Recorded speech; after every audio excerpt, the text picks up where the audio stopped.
영국의 기업들이 비트코인 고점에 샀다가 물렸다는 뉴스가 나왔습니다. 이 숫자만 보면 정말 단순한데요. 평균 11만 달러대에 샀는데 비트코인이 8만 달러 후반대까지 내려오니까 손실이 잡히는 그림입니다. 그런데 저는 여기서 진짜 중요한 질문을 하나 던져보도록 할게요. 이 비트코인이 20%대 흔들렸을 뿐인데 왜 기업들의 주가는 70%에서 많게는 90%까지도 무너져 내리는 걸까요? 이 질문이 오늘 영상의 핵심이고, 이번 이슈가 비트코인 이슈가 아니라 이 자본시장 구조 이슈입니다. 비트코인을 산 게 문제가 아니라 이 비트코인을 사는 방식이 어떤 기계장치 위에서 올라가 있었는지, 이게 바로 문제예요. 이 같은 비트코인을 보유하고 있다라고 할지라도 어떤 통로로 들고 있었느냐에 따라 가지고 그 손실의 모양이 완전히 달라질 수밖에 없다라는 거. 먼저 아주 쉬운 비유로 시작을 해보겠습니다. 이 비트코인을 직접 사는 거는 물을 한 컵 떠서 들고 있는 겁니다. 컵이 흔들리면 물이 조금 넘칠 수 있겠지만요. 컵 자체가 갑자기 깨지진 않아요. 그런데 어떤 기업 주식은 달라요. 그건 물을 한 컵 든 게 아니라 이 물탱크 위에 올라가서 흔들리는 발판을 잡고 있는 이런 모습에 가깝다라는 거. 그래서 물이 흔들리는 것뿐 아니라 발판도 흔들리고 발판을 지탱하는 나사도 풀리고, 그러면 물이 20% 흔들려도 사람은 90% 떨어집니다. 이 영국 성장사들의 비트코인 비축 전략은 겉으로 봤을 때 멋있어 보입니다. 회사가 미래를 본다, 현금을 비트코인으로 바꾼다, 장기 보유한다, 이런 말들이 붙게 되는데요. 그런데 실제 자본시장에서 이런 전략들이 작동하는 방식은 훨씬 더 현실적입니다. 이 소형주가 늘 돈이 필요해요. 연구 개발이든 운영 자금이든 인수합병이든 어찌됐든 간에 돈을 조달해야 됩니다. 그런데 금리가 높죠. 투자 심리는 차갑죠. 또 주식시장에서 자금 조달창이 막히면은 소형주는 새로운 이야기를 필요로 합니다. 그때 비트코인이라는 단어가 등장을 하는데요. 그리고 이 지점에서 시장에 프리미엄이 생깁니다. 시장 투자자들은 비트코인을 사고 싶어 하죠. 그런데 어떤 투자자는 제도나 규제, 이 계좌 구조 때문에 비트코인을 직접 담기가 어렵다라거나 직접 담는 것을 불편해합니다. 그러면은 여기서 대체제를 찾는다라는 거. 그 대체제 중에 하나가 비트코인을 많이 들고 있는 기업 주식입니다. 여기서 시장 투자자들은 이런 주식들을 사면서 마음속으로 이렇게 계산을 해요. 이 회사는 비트코인을 들고 있으니까 주가도 비트코인과 똑같이 움직일 것이다. 그런데 진짜 문제는 여기서부터 나옵니다. 어떤 회사 주가가 비트코인 보유 가치보다 비싸게 거래되기 시작한다. 회사 입장에서는 엄청난 기회가 열리게 될 거예요. 비싸게 주식을 발행해서 이 돈을 모으고 또 그 돈으로 비트코인을 더 사면 됩니다. 그러면 회사의 비트코인 보유량이 늘어날 거고, 시장 투자자들은 이거 봐라, 회사가 더 샀다, 이렇게 믿고 주가가 다시 유지되거나 올라가게 될 거예요. 이게 바로 프리미엄, 자금 조달, 매집의 순환매입니다. 이 정상적인 산업 성장의 순환이 아니라 자본시장의 프리미엄을 이용해서 비트코인을 늘려가는 순환이라는 거예요. 그리고 이런 순환은 상승장에서 굉장히 강력합니다. 이유가 뭐냐? 비트코인 가격이 오르면 주가도 오르고요. 또 주가가 오르면 더 비싸게 자금 조달이 가능하고요. 조달한 돈으로서 비트코인을 더 사면은 다시 기대감이 붙기 때문인데요. 그런데 하락장에선 또 반대로 작동하죠. 비트코인이 내려가면은 주가가 먼저 흔들리죠. 주가가 흔들리면은 자금 조달이 어려워집니다. 자금 조달이 어려워지면은 더 이상 비트코인을 살 돈이 없어지고요. 이 순환이 멈춥니다. 그리고 순환이 멈추는 순간 프리미엄 자체도 꺼져버립니다. 그리고 여기서 프리미엄이 꺼지는 게 왜 무섭냐? 이게 단순하게 가격이 내려간다 정도가 아니라요. 이 구조가 더 이상 작동하지 않는다는 선언이기 때문이에요. 여기서 시장 투자자는 그때부터 비트코인 가격이 아니라 질문을 바꿉니다. 이 회사는 다음 달에도 돈을 끌어올 수 있냐? 또 증자를 하긴 하는 거냐? 만기가 있는 부채는 없나? 또 주식 유동성은 얼마나 얇은지, 이런 질문들이 나오기 시작했을 때 주가는 비트코인보다 훨씬 더 큰 폭으로 흔들릴 수밖에 없다는 거.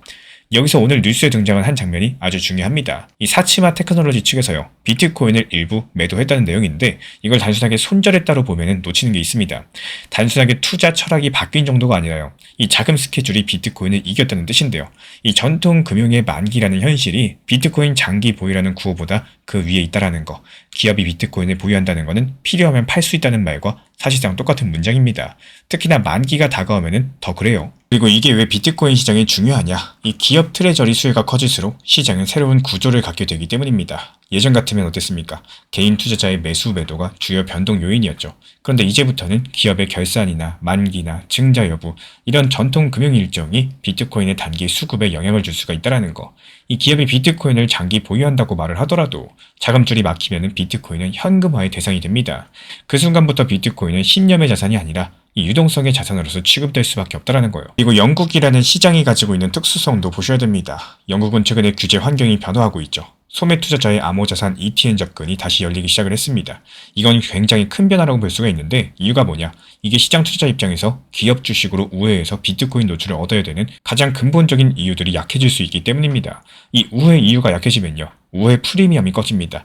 프리미엄이 꺼지면요, 방금 말한 순환은 다시는 같은 강도로 돌아오기가 어렵습니다. 많은 분들이 비트코인을 보면서도 언제 사야 되나 여기에만 집중을 하십니다. 하지만 이 자산은 업비트 빗썸 현물 매매로만 천천히 모아가는 사람이 결국에 유리해지는 구조예요. 그래서 제가 안내드리는 정보방에서도 이 현물 매매 기준만 다뤄드리고 있기 때문에 그 기준이 필요하신 분들은 고정 댓글창을 참고하셔도 괜찮습니다. 그리고 여기서 두 번째 모순이 등장해요. 이 중앙은행은 금리를 내리고 있어요. 미국도 12월 달에 금리를 내렸고요. 영국도 내렸습니다. 보통 이런 뉴스는 위험자산에 우호적이라고 말을 해요. 그런데 동시에 일본은 금리를 올렸고요. 엔화가 흔들리고 금리 차가 만드는 글로벌 자금 흐름이 불안해졌습니다. 이건 완화니까 무조건 오른다가 아니라 어디선 풀리는데 어디선 조인다, 이런 혼합 구간이라는 거. 이 혼합 구간에서는 레버리지 상품이 먼저 무너집니다.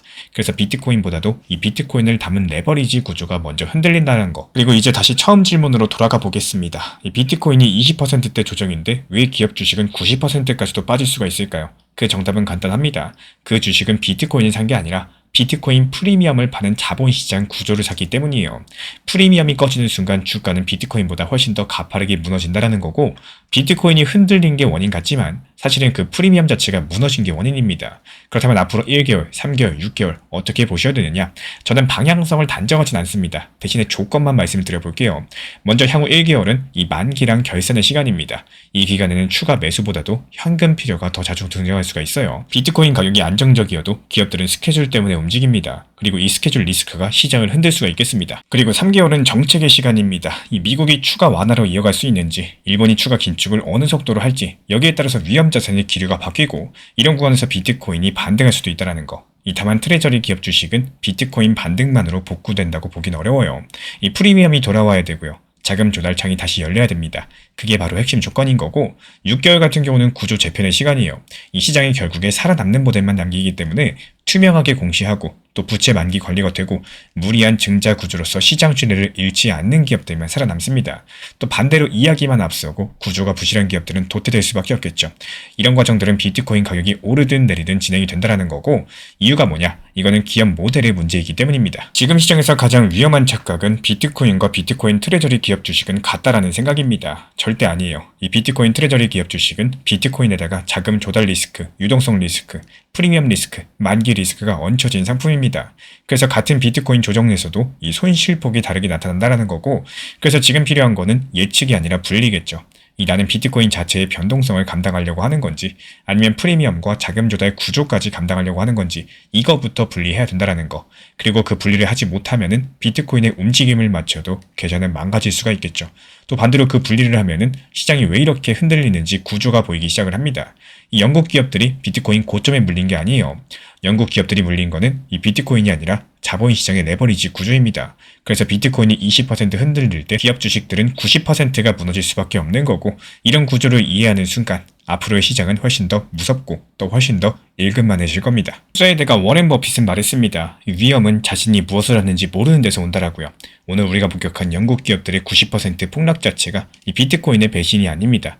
이 본질을 외면한 채로 위태로운 구조 위에서 욕심을 쌓아 올린 결과라는 거고, 태풍이 불면 화려한 잎사귀는 떨어지겠지만요, 깊은 뿌리는 오히려 더 단단하게 땅을 움켜쥔다라는 거. 우리 구독자분들께서 지금 손에 쥐고 있는 것이 흔들리는 거품인지 아니면 비바람에서도 견디는 단단한 가치인지 한번 되돌아보는 밤이 되셨으면 좋겠습니다.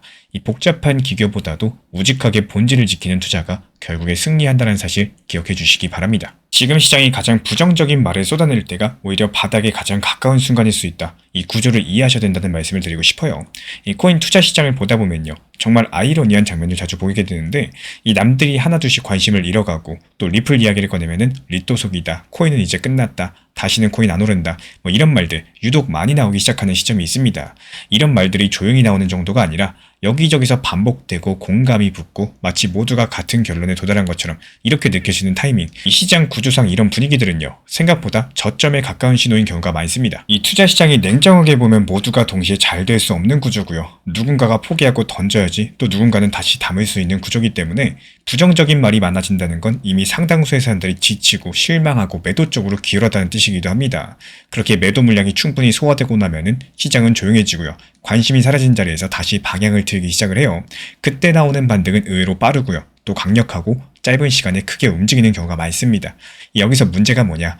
대부분의 분들께서 이 구조를 머리로는 들어봤어도 실제로 그 분위기 속에 들어가면은 감정이 휘둘리게 된다는 점인데요.